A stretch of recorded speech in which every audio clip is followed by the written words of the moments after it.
हमारे chapter number 13 में last बचा हुआ है। अब हम देखते हैं कि हमारा इकोनॉमिक रिफॉर्म्स जो था, जो हमारी न्यू इकोनॉमिक पॉलिसी थी, उसके पॉजिटिव इफेक्ट है ना। तो हम पढ़ते हैं न्यू इकोनॉमिक पॉलिसी है ना। अब हमारी न्यू इकोनॉमिक पॉलिसी जो थी उसके पॉजिटिव इफेक्ट है ना, मतलब सकारात्मक प्रभाव। तो इसके पॉजिटिव इफेक्ट्स यानी सकारात्मक प्रभाव।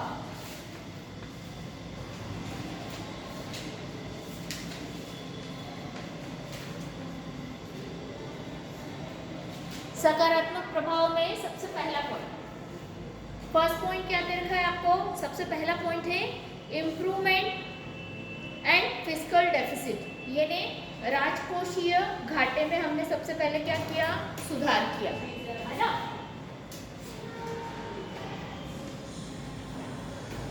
इम्प्रूवमेंट इन फिस्कल डेफिसिट,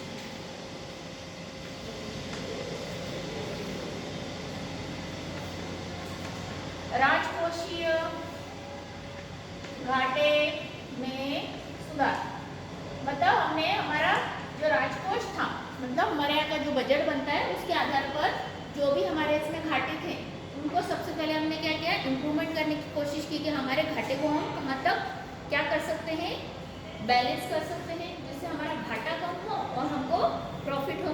क्योंकि आपको सभी को पता है कि जो आप लोग टैक्स जमा करते हैं या हमारे पेरेंट्स जमा करते हैं, हम लोग जमा करते हैं है ना, तो उसी टैक्स से क्या होता है, नेशनल इनकम बनती है। हाँ, और इनकम की वजह से ही हमको क्या मिलता है, टैक्स मिलता है। ठीक है, फिर इसके बाद में है next point, control on inflation. Second point है कंट्रोल ऑन इन्फ्लेशन है ना। अब इन्फ्लेशन की रेट है उसको भी हमको क्या करना है, कंट्रोल करना है, मतलब मुद्रास्फीति पर रोक। आपको सबको पता है मुद्रास्फीति मतलब हमारे यहाँ पे मुद्रा का जो अवमूल्यन हो रहा है ना, उससे क्या हो रहा है, महंगाई बढ़ती जा रही है ना। डे बाय डे आप लोगों ने देखा होगा कि हमारे इन्फ्लेशन का रेट बढ़ रहा है ना। क्यों, क्योंकि हमारे यहाँ पर जो महंगाई की दर है वो क्या हो रही है, डे बाय डे इंक्रीज हो रही है। तो उसको भी हमको क्या करना होगा, रोक लगानी होगी है ना। अगर हम उस पर रोक नहीं लगाएंगे तो निश्चित सी बात है क्या होगा, एक टाइम के बाद में लोगों को महंगाई की वजह से ही दिक्कत होने लग जाएगी। ठीक है, फिर उसके बाद में कंट्रोल ऑन प्राइस राइज है ना, कंट्रोल ऑन प्राइस।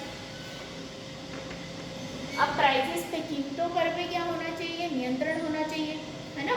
अगर मूल्य नियंत्रण नहीं होगा,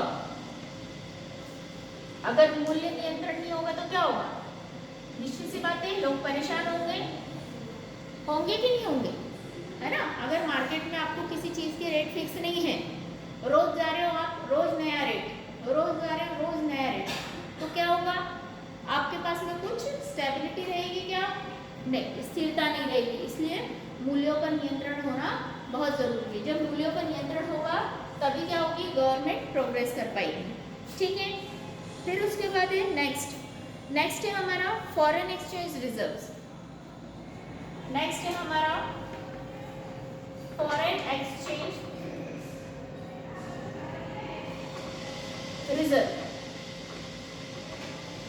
है ना। अब हमारे यहाँ पे विदेशी विनिमय कोष जो है वो भी क्या होना चाहिए, इंक्रीज होना चाहिए। विदेशी विनिमय कोष है ना। अब विदेशी विनिमय कोष में क्या होना चाहिए, वृद्धि होनी चाहिए। भाई हमारे यहाँ फॉरेन कंट्रीज से जो भी हमारे पास पैसा आ रहा है ना, जो एक्सपोर्ट करके हम हमारे पास में मनी आ रही फॉरेन मनी, तो वो भी कैसी होनी चाहिए, आना चाहिए ना हमारे पास में, उसको भी इंक्रीज होना चाहिए डे बाय डे। अगर इंक्रीज नहीं हो रहा है तो मतलब क्या है, हम एक्सपोर्ट ज़्यादा नहीं कर रहे हैं, तो हमारे एक्सपोर्ट को हमको डे बाय डे क्या करना होगा, इंक्रीज करना होगा, जिससे हमको फॉरेन मनी क्या हो सके, मिल सके। तो ये हो गए हमारे एडवर्स इफेक्ट, मतलब अगर हम कहें पॉजिटिव इफेक्ट, ठीक। इसके बाद हम बात करेंगे इसके नेगेटिव इफेक्ट, यानी नकारात्मक इम्पैक्ट, ठीक है। इसके नेगेटिव इफेक्ट्स,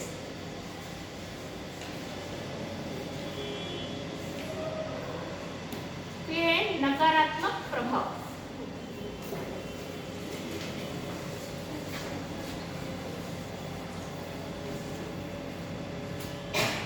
ठीक है, अब हम पढ़ते हैं नकारात्मक।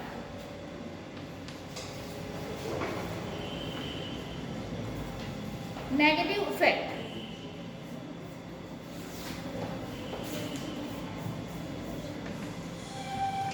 नेगेटिव इफेक्ट्स यानी नकारात्मक प्रभाव। नकारात्मक में सबसे पहला है कृषि, है ना। अब हमने क्या किया है, कृषि की अवहेलना की है, निग्लेक्ट ऑफ एग्रीकल्चर, है ना। अब हमने क्या किया, एग्रीकल्चर को क्या किया हमने, कृषि की अवहेलना की कि नहीं। नई पॉलिसी में कृषि की क्या करते गए, हम अवहेलना करते गए। क्यों? क्योंकि हमारे ग्रीन रिवॉल्यूशन तो आया, और ग्रीन रिवॉल्यूशन के हमको साइड इफेक्ट भी देखने को मिले, है ना। जिससे क्या हुआ, हमने नए नए पेस्टिसाइड्स हैं, अच्छे सीड्स हमने जो इस्तेमाल किए, उससे क्या हुआ, उससे हमारी जो ज़मीनें थी, है ना, हमारी लैंड जो थी, लैंड कैसी हो गई, बंजर होने लग गई, उसकी प्रोडक्टिविटी या उसकी क्वालिटी कैसी होने लगी, डिक्रीज होने लग गई, है ना। तो ये हमको इससे देखने को मिला। देन सेकेंड पॉइंट है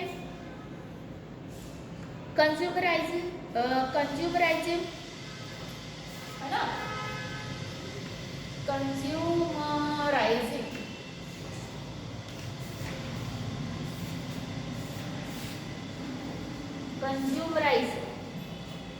कंज्यूमराइज में जो है मतलब उपभोक्तावाद था हमारे यहाँ पे, है ना। अब हमारे यहाँ पे कैसा हो गया, उपभोक्तावाद हो गए, है ना।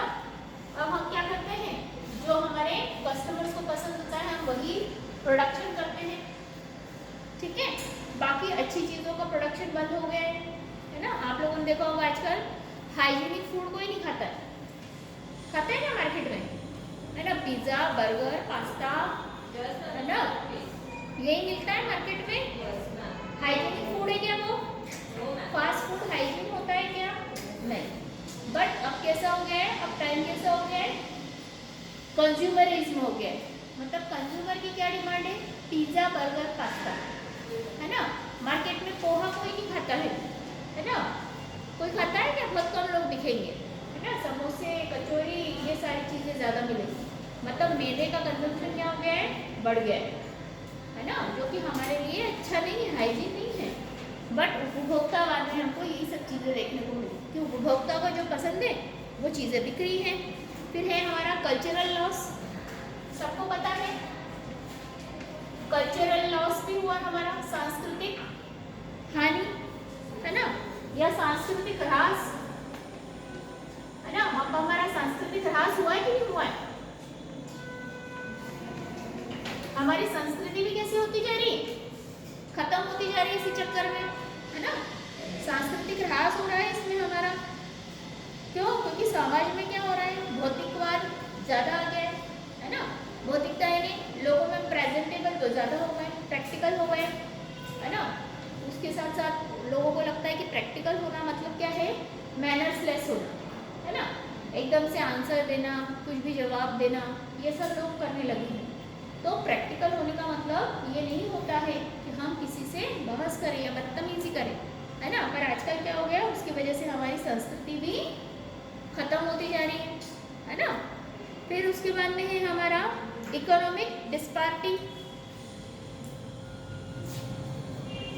4.8 इकोनॉमिक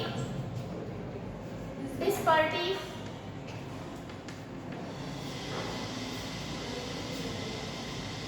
मतलब आर्थिक विषमता। अब आर्थिक विषमता भी ज़्यादा बढ़ गई हमारे यहाँ पे। आर्थिक विषमता कैसे, जैसे पुअर पर्सन है मोर पुअर, है ना।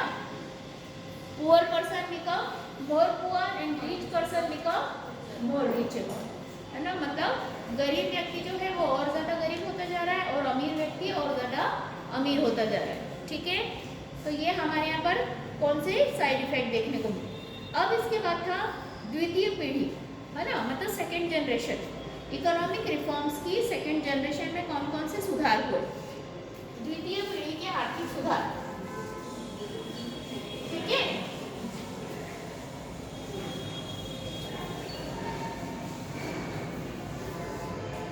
अब है हमारा इकोनॉमिक रिफॉर्म्स ऑफ सेकेंड, हाँ, economic reforms of second generation. अब सेकेंड जनरेशन में क्या क्या सुधार हुए, अब उसकी बात करेंगे हम। मतलब हिंदी में अगर कहें तो द्वितीय पीढ़ी के आर्थिक सुधार।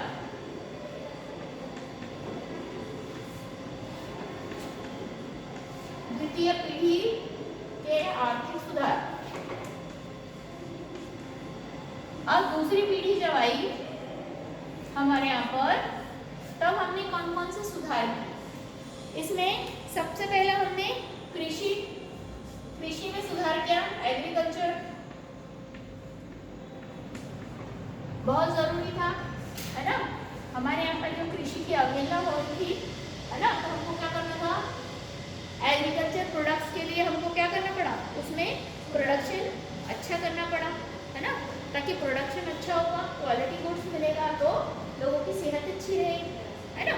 अगर बैड क्वालिटी गुड्स होगा तो क्या होगा, हमारी सेहत खराब हो जाएगी, है ना। फिर उसके बाद में है रोजगार के अवसर, है ना, एम्प्लॉयमेंट अपॉर्चुनिटी। अब हमको क्या करना था, एम्प्लॉयमेंट अपॉर्चुनिटीज जो है उनको हमको इंक्रीज करना था। मतलब हमारे रोजगार के साधन और कैसे होना चाहिए, इंक्रीज होना चाहिए, है ना। अगर एम्प्लॉयमेंट हमारे यहाँ बढ़ेगा तभी तो क्या होगा, लोगों को फायदा होगा, नहीं तो क्या होता जाएगा, लोगों को नुकसान होगा इसके कारण। ठीक है, फिर ये हमारे यहाँ पर क्या होना चाहिए, हाँ, क्वालिटी इंप्रूवमेंट होना चाहिए। ठीक है ना। अब क्वालिटी है उसकी गुणवत्ता में सुधार आना चाहिए। गुणवत्ता अच्छी होगी तो क्या होगा, हमको गुड क्वालिटी प्रोडक्ट हमको फेयर प्राइस में मिलेंगे, तो हमको उनकी क्वालिटी को भी क्या करना है, इम्प्रूव करना है।